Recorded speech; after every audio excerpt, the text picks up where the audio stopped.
بنتا ہے مسلمان یہ چار عناصر ہوں تو بنتا ہے مسلمان یہ راز کسی کو نہیں معلوم کہ مومن یہ راز کسی کو نہیں معلوم کہ مومن کاری نظر آتا ہے حقیقت میں قرآن کاری نظر آتا ہے حقیقت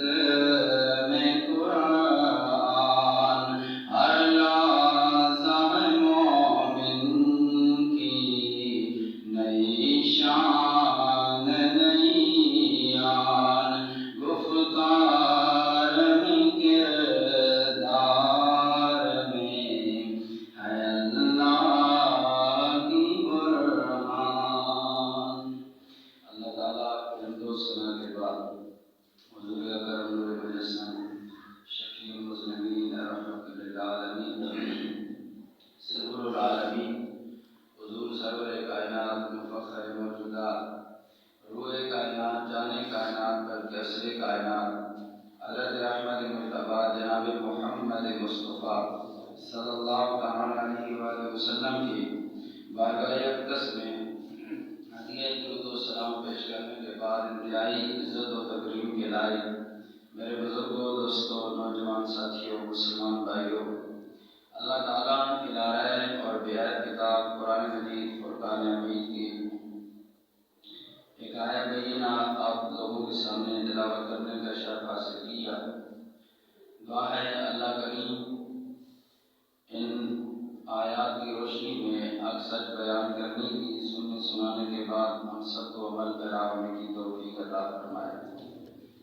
سامعین محترم، ماہ رجب المرجب شروع ہو چکا ہے اور یہ رجب کی بابرکت گھڑیاں باسعادت گھڑیاں اس سے ہم لوگ اندوز ہو رہے ہیں۔ اللہ تعالیٰ نے سارے مہینے پیدا فرمائے لیکن جس طرح اللہ تعالیٰ نے نبیوں میں سے چند نبیوں کو بھی زیادہ شان والا بنایا ہے اسی طرح اللہ تعالیٰ نے سارے مہینوں میں سے چند مہینوں کو بھی اپنی رحمت کے لیے خاص فرمایا ہے۔ سامعین وقار انہی خاص مہینوں میں سے ایک مہینہ رجب المرجب کا مہینہ ہے۔ صوفیاء کرام فرماتے ہیں کہ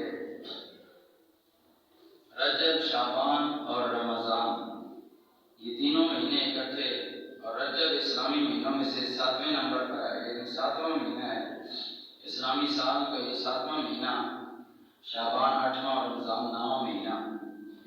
سامعین وقار صوفیاء کرام نے اس رجب کی فضیلت اور شان ان تینوں مہینوں کی اپنے انداز میں بیان فرمائی۔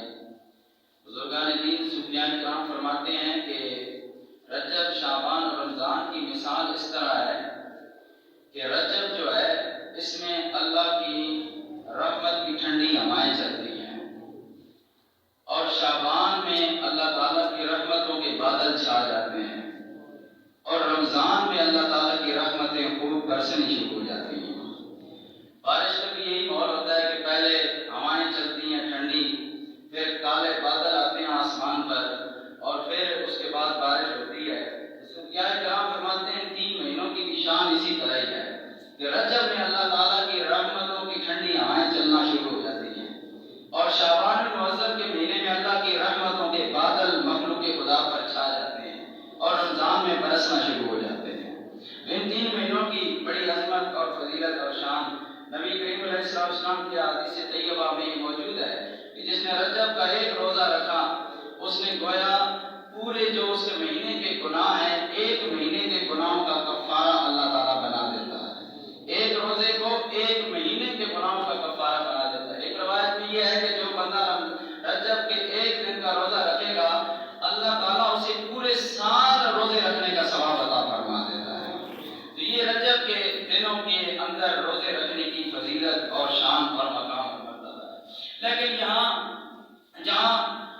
کچھ خیر کے کام ہوتے ہیں وہاں کوئی شر پھیلانے والے بھی اللہ نے پیدا فرمائے ہیں کہ جن کا کام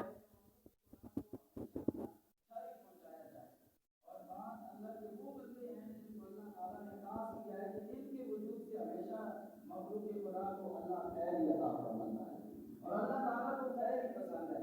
حدیث پاک میں آتا ہے خیر الناس من ینفع الناس. نبی کریم علیہ السلام نے فرمایا کہ اللہ تعالیٰ کے نزدیک سب سے بہترین انسان وہ ہے من ینفع الناس جو لوگوں کو نفع دینے والا ہوتا ہے. اب نفع دینا یہ اپنے اپنے معاملات اپنے اپنے انداز ہیں کہ کوئی کس حوالے سے مخلوق خدا کو نفع دے رہا ہے, کس حوالے سے فائدہ دے رہا ہے, کوئی اپنے علم سے مخلوق کے خدا کے سیراب کر رہا ہے, کوئی اپنے مال و دولت سے مخلوق کے خدا کی ضرورتوں کو پورا کر کے نفع دے رہا ہے, کوئی لوگوں کی ضرورتوں کو پورا کر کے نفع دے رہا ہے, کوئی میٹھے بول بول کر کسی کے دل کو حوصلہ دے کر اور اس کی حوصلہ افزائی کر کے نفع دے رہا ہے. تو یہ اپنے اپنے انداز ہیں. اللہ تعالیٰ نے مخلوق بھی نئی نئی اور نرالی نرالی اور مختلف پیدا فرمائی ہے. اسی طرح خیر کے انداز بھی نرالے اور مختلف ہیں. اسی طرح شر کے بھی انداز ہیں. کوئی شر پھیلاتا ہے اپنے مال و دولت کے ذریعے دوسرے کو دبانے کی کوشش کرتا ہے, کوئی اپنی علمی دھان بچانے کے لیے اپنا لوگ منوانے کے لیے لوگوں کے درمیان شر پھیلاتا ہے, کوئی جناب والا اپنی جان بازیوں سے اور چالاکیوں سے لوگوں کو شر دیتا ہے. تو یہ اپنے اپنے انداز طرح طرح کی مخلوقات, کوئی خیر دے رہا ہے کوئی شر دے رہا ہے. تو اللہ تعالیٰ کی یہ ساری تخلیق ہے.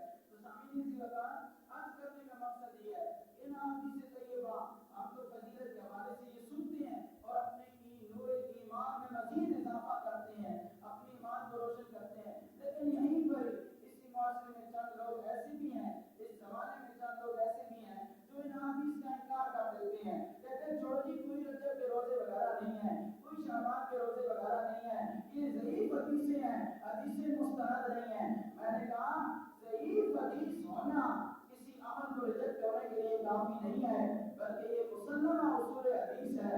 حدیث کے اصول قاعدوں اور ضابطوں میں یہ بات شامل ہے کہ ضعیف حدیث بھی ہو اس پر عمل کرنا واجب اور فرض نہیں ہے. یہ بات ٹھیک ہے کہ واجب اور فرض نہیں ہے, لیکن یہ بات ثابت نہیں ہے کہ اس پر عمل کرنا جائز نہیں ہے. اب یہ ہم نہیں کہتے کہ رجب کے روزے واجب ہیں یا فرض ہیں, ہم تو یہ حدیث تو یہ بات ضعیف حدیث ہم بھی مانتے ہیں کہ ضعیف حدیث ہے. رجب کے روزوں کی فضیلت کے حوالے سے ضعیف حدیثیں بھی شمار کر لی جائیں, لیکن کیا ضعیف حدیث قابل عمل نہیں ہے؟ یہ ہر معتبر فکر کے عالم سے پوچھو کہ ضعیف حدیث کا اصول کیا ہے, قانون کیا ہے, رول کیا ہے ضعیف حدیث کا. آپ کو یہی جواب ملے گا کہ ضعیف حدیث پر عمل کرنا جائز ہے, عمل کر لیں تو ثواب, نہ کریں تو گناہ کوئی نہیں. تو میں نے کہا پھر اس میں بات کیا, برائی کیا ہو گئی؟ اگر کوئی رجب کے روزے اللہ کی رضا کے لیے اپنے آپ کو دل میں بھوکا رکھتا ہے, اللہ کا قرب حاصل کرنے کے لیے اور اللہ تعالیٰ کو راضی کرنے کے لیے رجب کے روزے رکھ لیتا ہے, اس میں گناہ کیا ہے, برائی کیا ہے, اندیشہ کیا ہے؟ تو سامعین اسی وقت میں نے پہلے عرض کیا نا, اللہ کی مخلوقات میں خیر پھیلانے والے بھی موجود ہیں, شر پھیلانے والے بھی موجود ہیں. یہ اپنے اپنے نصیب کی بات ہے, لیکن میرے نبی نے فرمایا خیر الناس من ینفع الناس. لوگوں اللہ کے نزدیک سب سے بہترین انسان وہ ہے جو مخلوق کے خدا کو نفع دینے والا ہے, جو مخلوق کے خدا کو فائدہ دینے والا ہے, ان کے فائدے کے بارے میں سوچنے والا ہے. تو سامعین اسی وقت رجب کے یہ ماہ مبارک کے دنوں کی فضیلت اور روزوں کی فضیلت, لیکن اس ماہ کی ایک تاریخی حیثیت بھی ہے جو ہمارے اسلام کے نزول اسلام کے بعد بھی اس کی تاریخی حیثیت اور نزول اسلام سے پہلے بھی تاریخی حیثیت ہے. ہم نزول اسلام کے بعد کی تاریخی حیثیت جانتے ہیں کہ رجب المرجب کے مہینے میں مولا علی شیر خدا کرم اللہ وجہ الکریم کی ولادت باسعادت بھی ہوئی ہے.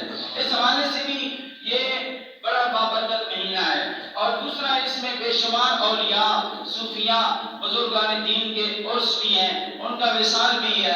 اور انہی عظیم بزرگوں اور ولیوں میں سے ایک خواجہ خواجگاں, قطب دوراں, قطب الاولیاء, ہند الولی, عطائے مصطفیٰ, نائب رسول صلی اللہ علیہ وسلم حضرت خواجہ خواجگاں خواجہ معین الدین چشتی اجمیری رحمت اللہ تعالی علیہ, آپ کا وصال باکمال بھی اسی مہینے میں ہوا ہے.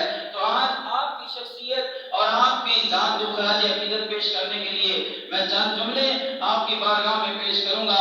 شاید یہ ہمارے سننا کل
اب یہ ہر اللہ کے ولی پر، ہر اللہ کے نیک بندے پر، ہر خیر پھیلانے والے پر یہ صادق آتا ہے۔ ضروری نہیں کہ یہ صرف آج مزار والوں کے لیے ہے، یہ صرف قبر والوں کے لیے ہے یا ان ولیوں کے لیے ہے جو ولیوں کی اولاد میں سے چلتے آ رہے ہیں۔ نہیں نہیں، حضور علیہ السلام کے غلاموں، اللہ نے مطلق قرآن میں فرمایا فاذکرونی اذکرکم، میرے بندے تو مجھے یاد کر، تجھے یاد کروانا میرا کام ہے۔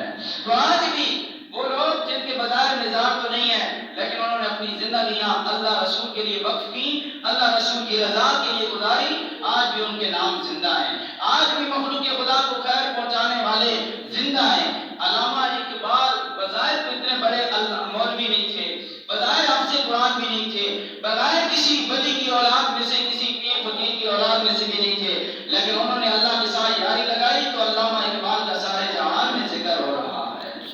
اور آج ماضی قریب کے اندر ڈاکٹر عبدالقدیر خان نے مخلوق خدا کو خیر کا جو سلسلہ جاری فرمایا اور پاکستان کی مخلوق کو اور اللہ تعالیٰ کے پورے عالم اسلام کے لیے فخر اور ناز کا باعث بنا، وہ ڈاکٹر عبدالقدیر خان بھی تو کوئی مولوی حافظ قرآن یا کسی ولی کی اولاد نہیں ہے، لیکن اس کا ذکر بھی آج ممبر پر ہو رہا ہے، تو پتہ چلا فاذکرونی اذکرکم، جو کسی حوالے سے بھی خدا کو یاد کرے گا اللہ اسے بلائے گا نہیں، اس کا ذکر ہمیشہ کے لیے جاری فرما دے گا۔ اب یہ اپنی اپنی حیثیت ہے، اپنے اپنے مقام ہے، جس طرح نبیوں میں اپنی اپنی شانیں، رسولوں میں اپنے اپنے مقام اور مرتبے ہیں۔ کسی نبی کو آج دن تک کوئی جانتا بھی نہیں، بہت سارے نبیوں کے نام بھی لوگوں کو نہیں پتا، لیکن بعض نبی ایسے ہیں 26-27 نبی جن کا اللہ تعالیٰ نے ذکر قرآن میں کیا، ان کا نام لیا اور ان کا نام کے ڈنکے بج رہے ہیں۔ تو یہ اپنی اپنی کاوش، اپنی اپنی محنتوں کا ثمرہ ہے، جس نے جتنا رب کو یاد کیا ہے رب نے اس کو اتنا ہی یاد فرما رہا ہے۔ تو سامعین سی وقت خواجہ عبد الولی خواجہ معین الدین چشتی اجمیری علیہ رحمہ کا ذکر اس لیے بھی ضروری ہے کہ آج جو آپ کو اور مجھے کلمہ نصیب ہو رہا ہے، اور جو آپ اور میں اور ہمارے آباء و اجداد کلمہ پڑھتے گئے، آگے نسلوں کو اگر کلمہ نصیب ہوگا اور کلمہ یقیناً پڑھنا ہماری اولادوں کو نصیب ہوگا، تو یہ سارے کا سارا صدقہ اس ہند الولی عطا رسول خواجہ معین الدین چشتی اجمیری علیہ رحمہ کا ہے۔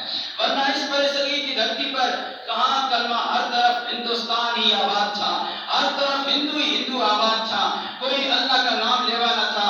یہ خواجہ معین الدین چشتی اجمیری رحمۃ اللہ تعالی علیہ جو اللہ کے وہ ولی بن کر آئے، حضور داتا گنج بخش علی اجمیری پہلے آئے، پھر بعد میں خواجہ معین الدین چشتی اجمیری علیہ رحمہ آئے، اور حضور داتا گنج بخش علی اجمیری رحمۃ اللہ تعالی علیہ قلندر لاہوری، یہ وہ صاحب کشف بزرگ ہیں کہ ان کی بارگاہ میں بڑے بڑے اولیاء ہیں۔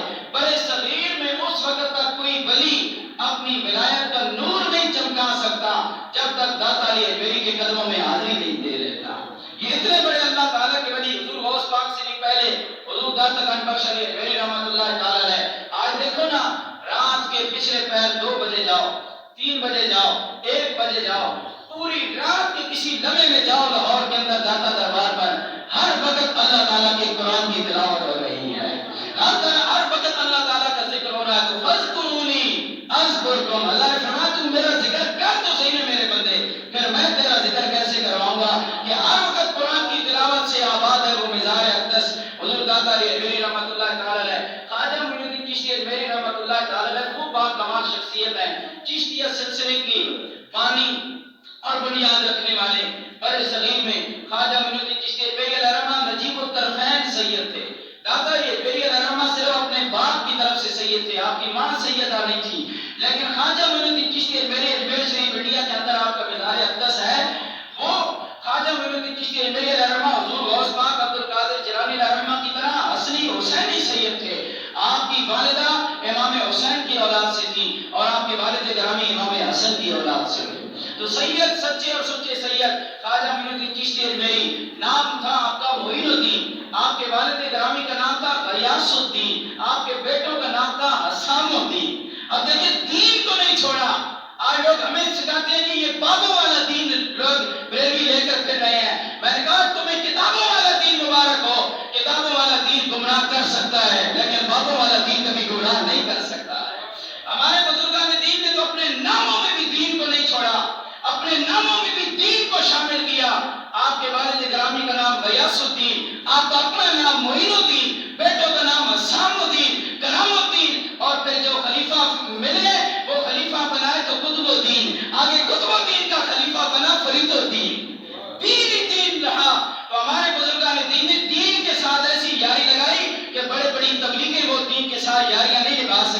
جو ہمارے بزرگان دین نے نبھائی ہیں، کہ دین کو کسی لمحہ نہ چھوڑا، اپنے ناموں میں بھی دین اسلام کو شامل کیا، فرید الدین، اور پھر وہ وقت کا بادشاہ، شکست خوردہ بادشاہ شہاب الدین غوری، جس کے نام پر غوری میزائل بنایا گیا، وہ شہاب الدین غوری جو شکست کھا گیا تھا، اس راجے سے، پرتھوی راجے سے شکست کھا کر بیٹھ گیا تھا کہ اس ہندو کے پاس بڑی طاقت ہے، ہندو راجا بڑا پاورفل ہے، اور شکست کھا کر جب چھپ گئے پہاڑوں میں، جنگلات میں، تو خواجہ معین الدین چشتی اجمیری رہنما ادھر سے حضور علیہ السلام سے اجازت پا کر آپ اس وقت اجمیر شریف پہنچ چکے تھے۔ خواجہ معین الدین چشتی اجمیری رہنما کی زندگی میں انقلاب کیسے آیا، تبدیلی کیسے آئی، آپ اللہ کے ولایت کا نور آپ نے کیسے حاصل کیا؟ محبت سے کہیں سبحان اللہ۔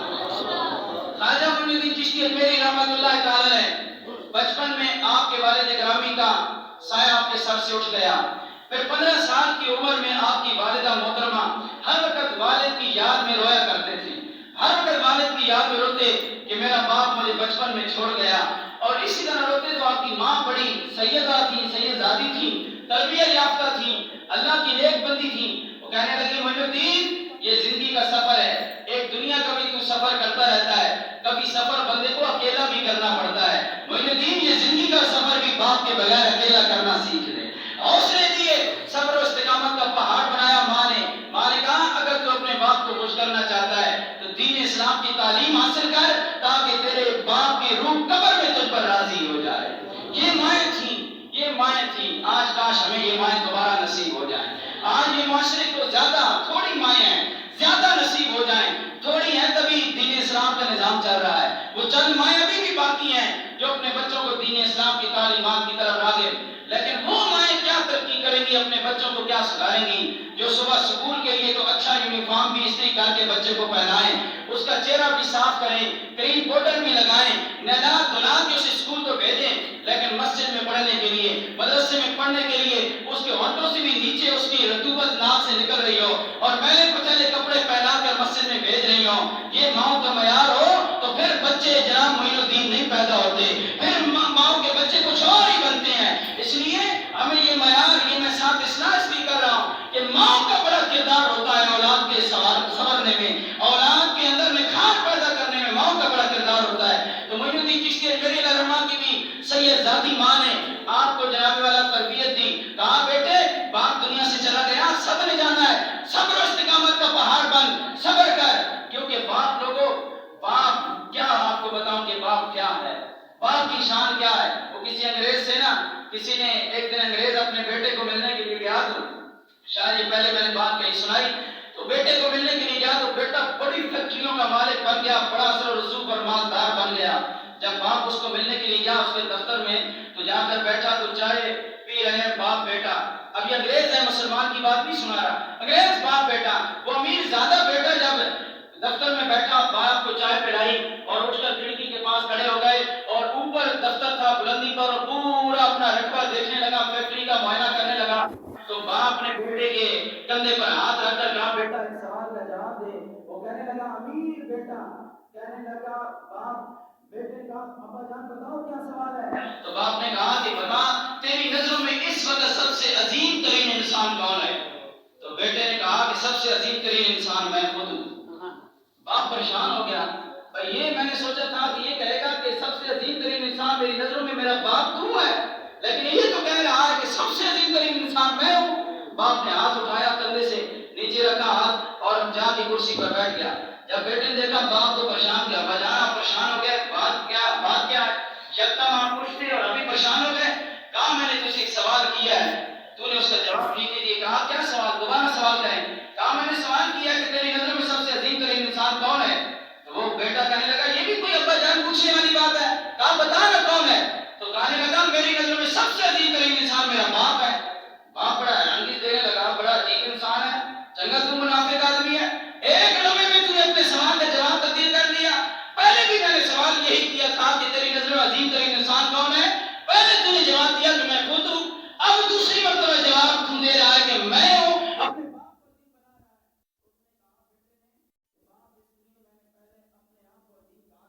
اس وقت آپ کا ہاتھ میرے کندھوں پر تھا، تو جس کے کندھوں پر اب آپ نے سوال کیا ہے تو اب آپ کا ہاتھ میرے کندھوں پر نہیں ہے، اس لیے میری نظروں میں آپ بھی عظیم ترین انسان ہیں. پہلے بھی آپ عظیم، آپ بھی عظیم. اور میاں صاحب آپ کے بڑے رحمہ نے بھی باپ کی شان اور درد کو عجیب انداز میں بیان فرمایا. محبت سے سبحان اللہ. آج میں کئی رویے کشمیر رحمۃ اللہ تعالی بیان کرتے ہیں کہ پاپ مرے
اللہ کے ولی کو پیش کیا، ادھر میزبانی کی.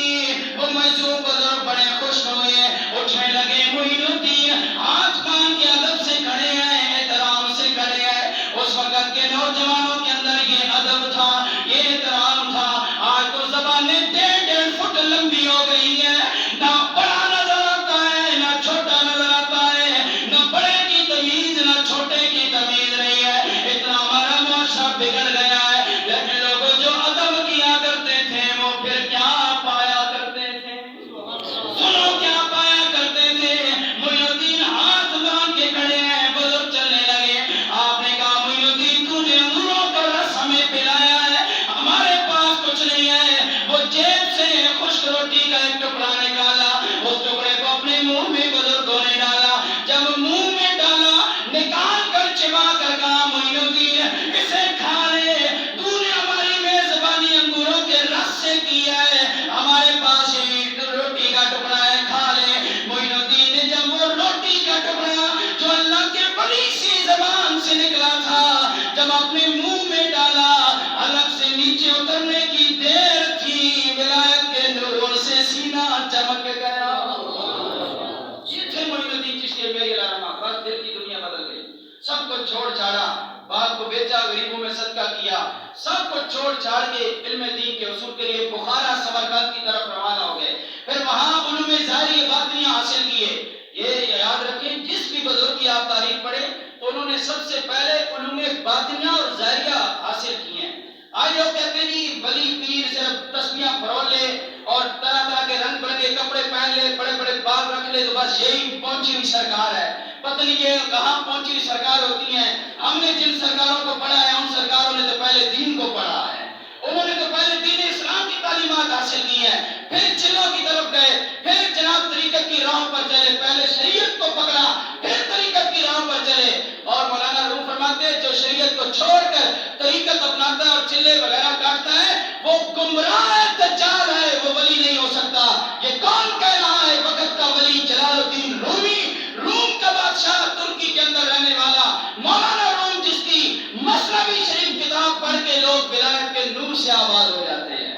یہ وہ اللہ کا ولی کہہ رہے ہیں. انہوں نے تو کتابیں لکھی، انہوں نے تو دین اسلام کی تعلیمات پھیلائی. یہ خواجہ معین الدین چشتی میری علامہ نے پہلے علوم ظاہری باطنی حاصل کی ہے. آج لوگ کہتے ہیں مولوی ہونا اور ہے، پیر ہونا اور ہے. میں کہا لانتا تیری پیری ہوتے جو نبی کی شریعت کو ٹھکرا کر پیری مریدی کرے گا. وہ سلطان باہر رحمٰن نے بھی سلطان باہر جنگ شریف والوں کے سے پڑھ کر کون اللہ کا ولی ہوگا؟ آپ فرمایا کرتے تھے جڑا بغیر شریعت تو کرے فقیری وہ کافر مرے دیوانہ باہو.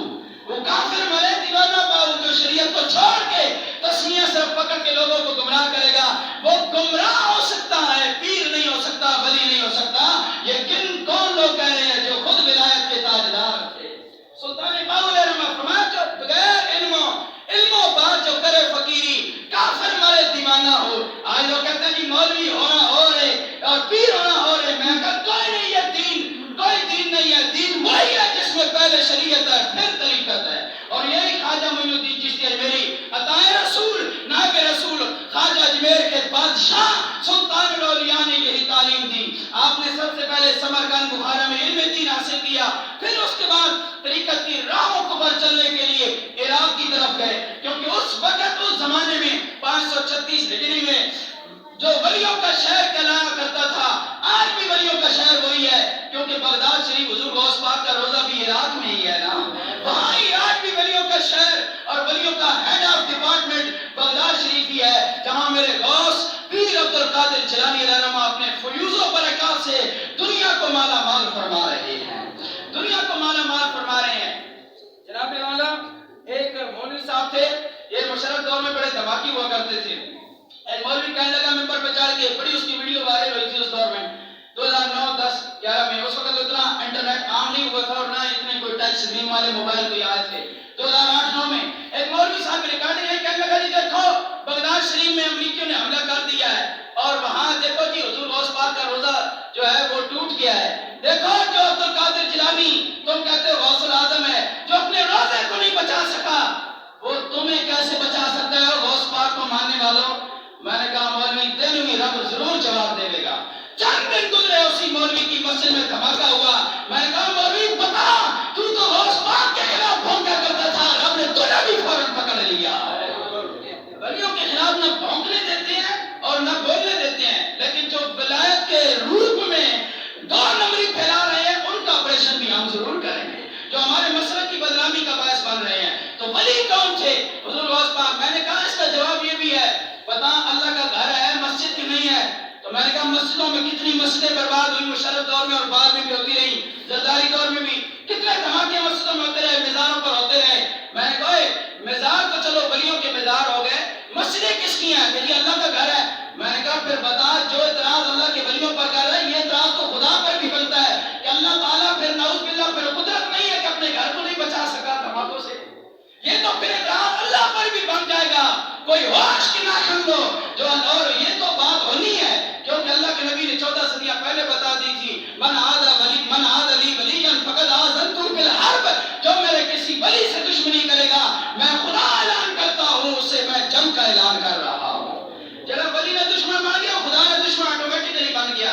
اس لیے میں یہ بات اس لیے نہیں کرتا کہ کسی دوسرے طبقے کو خوش کروں جو ولیوں کے خلاف بولتے ہیں یا ولیوں کے مزاروں کو شرک اڈا سمجھتے ہیں، میں ان کے خوش فہمی میں مبتلا نہ ہوں۔ یہ ہمارا اپنا گھر ہے، ہم اپنے گھر کی اصلاح کرتے رہیں گے اپنے انداز میں، اپنے لوگوں کی اصلاح کریں گے، لیکن کسی کو اپنے ولیوں کے خلاف بولنے نہیں دیں گے۔ ہمارے پاس قرآن حدیث کا ذخیرہ موجود ہے۔ خواجہ معین الدین چشتی اجمیری رحمہ اللہ نے پہلے علم ظاہر و باطن، علم حدیث، علم قرآن، علم تفسیر حاصل کیا، پھر عراق کے اندر گئے، وہاں ولیوں کے ایک شہنشاہ اس وقت چمک رہے تھے خواجہ عثمان ہارونی رحمۃ اللہ تعالی علیہ، آپ کی بارگاہ میں حاضر ہوئے تو آپ نے دل کی تختی کو پڑھ لیا اور کہا معین الدین آ گیا ہے۔